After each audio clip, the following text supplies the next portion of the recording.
All right, we're absolutely thrilled to be joined by Calgary Flames forward and one of the 5 hockey stars who are regional ambassadors for the Kruger Big Assist. It's Nazem Kadri. Nazem, great to see you. First of all, how are you doing tonight?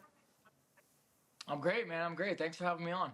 Let's talk about the fact that you went into the preseason having to answer a lot of annoying questions from guys like myself about a potential rebuild and maybe about your future with this team and whether you wanted to stay in Calgary or not, if this was going to be a rebuild. And here you guys are. You're battling for a wild card spot in the West. You guys are right in it. How satisfying has this been for not just you, Nazem, but your teammates as well? Yeah, we sure are. I mean, I think annoying would be an understatement. But it's. I understand the questions are going to come, but for us, we're believers. We are all playing with a bit of a chip on our shoulders and using that doubt as motivation. So it's been fun so far. You have found some amazing chemistry with Jonathan Huberdeau on the first line over the past few months. You guys are 1-2 in team scoring. What's clicked for the two of you? Why have you guys been such a great combo together? I think just the more you play with each other, I think the better understanding you have for each other's games. I mean, Johnny and I are great friends off the ice, and I think we're seeing a bit of a translation on the ice. So it's nice to, be stuck together for a sustained amount of time. That way you can kind of work through the kinks. But we're playing well, and, we plan to keep it up. Now, a very tough task for Dustin Wolf this season, having to take over from Jake Markstrom in between the pipes. And he's been everything you guys hoped he would be and more. I mean, he's in the Calder conversation. He's got you guys in the playoff conversation.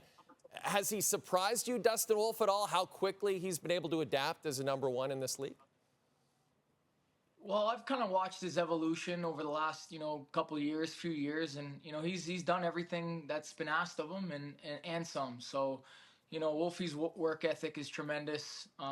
He's got a nice, quiet swagger about him that, I can certainly appreciate. And as a goaltender, I think you definitely need that. So he's been great for us this year, and we're going to have to lean on him down the stretch. Okay, let's talk about the Kruger Big Assist. You're one of 5 regional ambassadors for the Kruger Big Assist program this year, as I mentioned today. The Kruger Big Assist has committed over $1 million, helped over 45 minor hockey organizations break down barriers to get into the game. Tell us a little bit more about the program, Nazem, and how can people get involved in the program? Well, let me just start by saying it's an absolute honor to represent the Prairies as an ambassador for Kruger Big Assist. My philosophy aligns with their concept, and that's bringing accessibility and inclusivity to the great game of hockey and to the country of Canada. So, it's a pleasure to be a part of the team. How much of a difference can the support of a minor hockey organization make for a young person? Do you remember when you were coming up, Nazem, when you were coming into the game, how much of a difference did it make for you when you were starting hockey? Certainly. I mean, that's the biggest hula hoop you have to face is, that accessibility, and obviously the price is a bit of an issue. So, I think if the more you can introduce new players, the more talent you're going to have down the road. So it's great for everybody. Nazem, you've been great. Really appreciate you joining the show and wishing you the very best luck down the stretch here. I hope you guys make the playoffs. All the best. All right. Thanks, Jay. Good night, guys. And a reminder, you can go to KrugerBigAssist.ca, nominate a deserving minor hockey program from across the country. Entries will be accepted from now until February the 10th.